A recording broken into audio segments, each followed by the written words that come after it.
Before the internet, focus question. How did people research and communicate before the internet? Information and the internet. Imagine that your city holds a festival each year celebrating the history of the city. Your teacher wants everyone in your class to write a report about the festival. You need to research and include information about your city, the history of the festival, and events happening at the festival this year. Your teacher says that you need to use several different sources. You also need to interview a person who lives in your city. You probably already know how you would start finding information for your project. Your city likely has a website and social media pages where you can quickly learn about its history and current events. You can also find the people involved in planning the festival. Imagine that you live in a time before the internet was available, though. How will you find information for your project now? At the library, you decide to start at a local public library. There, you can find books, articles, news stories, and information about events and people in your city. The librarian can help you find the most useful resources for your project. The librarian tells you that encyclopedias are a helpful starting point of any kind of project. Encyclopedias are books full of information about many different topics. They come in a sheet that is organized alphabetically. Each book usually covers topics that begin with a letter of the alphabet. The encyclopedia might have an article about your city or about an important people who once lived there. Owning encyclopedias. For many years, most schools and libraries had a set of encyclopedias. Many people also owned encyclopedias at home, selling the books. A full set of encyclopedias could cost more than $1,000. Most encyclopedia companies no longer print books. Instead, encyclopedias can be found online. Once you learn everything you can from the encyclopedia, you look for other books in the library. For these, you use the card catalog. This system keeps track of the books in this library. The librarian shows you drawers full of paper cards with information about every book in the library. The cards list the title, author, and subject of each book. You look through the cards until you find a book you think might be helpful. Then you write down the information from the card. Now you know where to find the book on the shelves. Next, your librarian shows you where the library keeps copies of newspapers and magazines.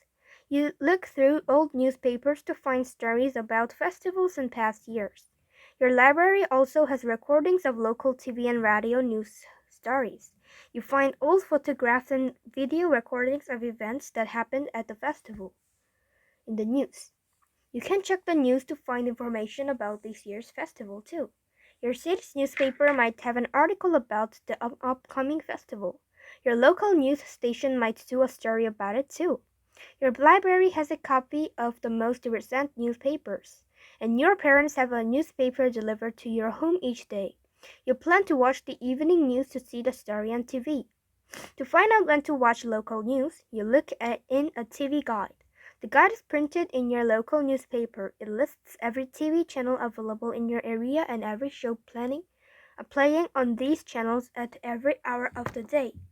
The guide also has descriptions of what will happen on the shows that week. You look in the TV guide for the channels you get at your home. Then you find out what time you can watch the news face to face. Finally, you've collected all the information you can from books, articles, and news reports. It is time to begin planning your interview. Your research has given you some ideas about who to interview. From recording the newspaper, you've learned who is in charge of planning the year's festival.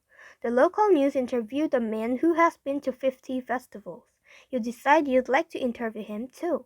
You also think it would be interesting to talk to the mayor of the city. You decide to try contacting all three of these people. You start by getting out another big book, the phone book. This book lists businesses, services, and households in your area. You can look people up by name to find their home telephone number, or you can look up businesses and city offices to contact the people who work there. The phone book also lists a physical address for each household and businesses in town. If the person you call agrees to do the interview, you will need to decide on a time and place to meet. You might meet at the library, city hall, or the person's office. You write down the address of the people you want to interview. Then you look at a map of your city. The map shows all the streets in town. It also shows important landmarks such as City Hall. Using the map, you can figure out the best way to get from your house to your meeting place. Finishing up. Once you finish gathering all the information for your project, you begin writing your report. You make sure to write neatly so your teacher can read your work. Then you place the report in a special folder.